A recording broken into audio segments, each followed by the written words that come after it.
Sebelum kita tonton videonya, silakan subscribe dan klik tombol notifikasi Rifkon TV. Barakallahu fikum.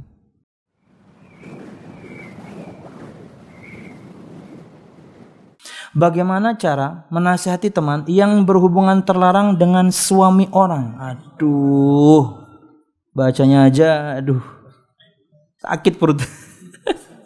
Asli, bukan karena saya lapar.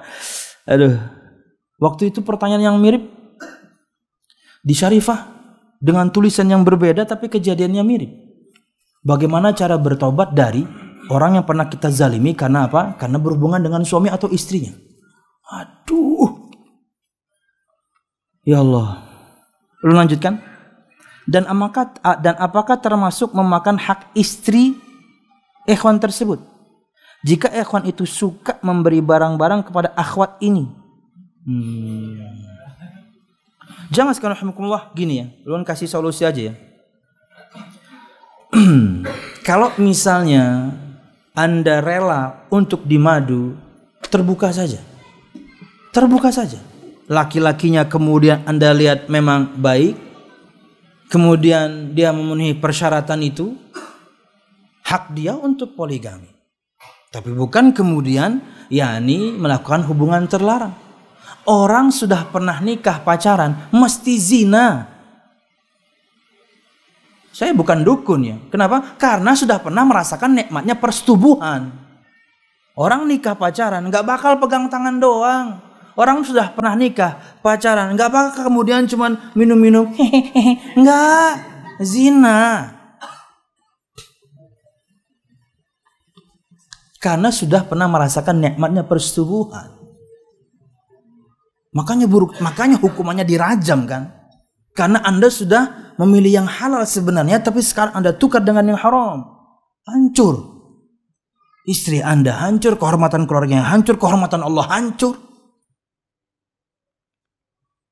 Subhanallah. Jamaah sekalian rahimakumullah, yakni kalau ini misalnya kasus perempuannya ya, Anda nasihati perempuannya.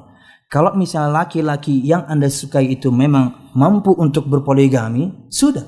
Monggo, Allah kasih jalan, kenapa kemudian Allah sudah kasih jalan yang halal, kenapa Anda cari yang haram? Yang halal ada. Dan sangat gentle jamaah. Kalau pakai bayar, semua laki-laki bisa, kecil. Tapi kalau menafkahi, nah itu gentle. Itu baru bertanggung jawab. 2 oke, 3, 4 mantap, bangkrut. Enggak, maksudnya laki-laki ini bertanggung jawab. Kenapa? Menafkahi. Kalau main kemudian bayar ya semua juga bisa. Apa susahnya? Tapi yang menikah laki-laki spesial. Seksualnya kuat, finansialnya kuat. Kayak tadi juga ada pertanyaan, Ustaz, apakah saya tetap harus menunggu seorang ikhwan? Insya Allah agamanya baik, istrinya pun sudah menyetujui, dia akan jadi nomor 2. Tapi secara keuangan belum siap, nanti dulu.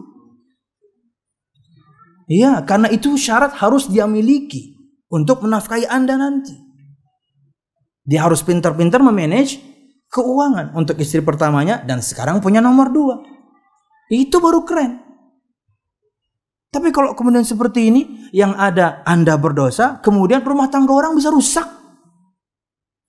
Pertama, Anda berdosa. Nauzubillah kalau sampai berzina, teman Anda ini.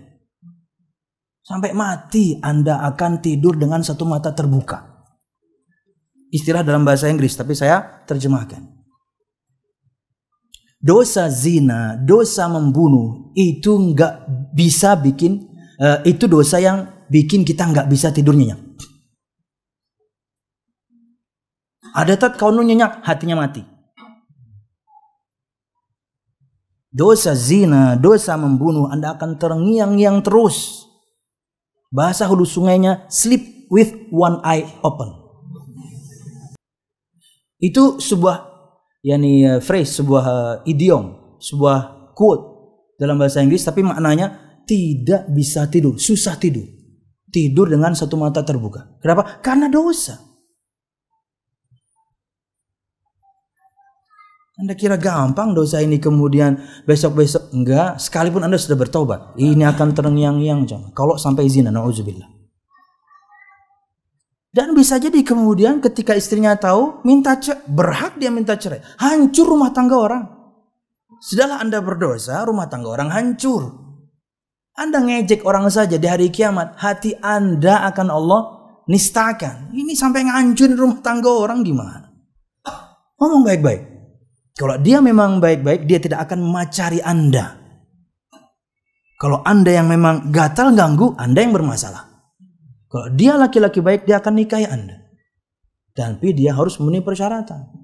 Jalannya dari Allah ada. Kenapa kemudian Anda ambil jalan yang haram? Yang halal ada. Dan ini bukan perkara yang tidak ada jalan keluarnya. Soal minuman. Ustadz, khamr banyak yang enak. Gimana dong Ustadz? Lu minuman yang lain Anda gak pernah rasakan? Enak-enak. Jalan keluarnya ada. Ada es kelapa muda, ada es cappuccino cinco, macam-macam. Nikmat-nikmat. Kenapa kemudian alasannya ini Ustaz nggak ada jalan keluar, ini pokoknya anggur ini enak? Enggak, yang lain banyak masih enak. Sampai ke dalam hubungan badan, kalau orang ingin melampiaskan hasrat seksualnya, Allah buka jalannya. Anda tapaki, jangan ambil yang haram. Sudahlah kemudian Anda tapaki, Anda diberkahi, Masya Allah. Kenapa? Karena Anda tapaki jalan yang benar. Allah berkahi pernikahan Anda, rezeki bertambah. Di antara rezeki bertambah, bininya nambah lagi dan lagi. Subhanallah. Ini diberikan Pak, ini halal, dapat pahala, diberkahi. Kemudian akan dicukupkan rezekinya. Kenapa? Halal. Ini dosa, hati gundah, hati gelisah, enggak bisa tidur di hari kiamat. Wallahu alam bisawab. Bagaimana ngerinya azabnya. Masa seorang mukmin kemudian dia ngambil yang ini? Ulun pindah kanan yang baik. Pilih yang lurus. Oh, berkah turun dari langit, hujan. Wallahu a'lam bishawab. Nasihati teman Anda. Kalau teman Anda yang ganggu-ganggu, nasihati, stop. Kalau Anda memang ingin jadi yang kedua, minta nikahi dengan cara yang baik. Jika laki-laki itu mampu, nikahi saya. Jika tidak, off. Jangan sampai kemudian Anda terjerumus pada dosa. Ingat, orang yang sudah menikah, kalau sudah pacaran, selesai. Wallahu a'lam bishawab. Yuk salurkan infak dan donasi amal jariah terbaik Anda untuk operasional Rifkon TV.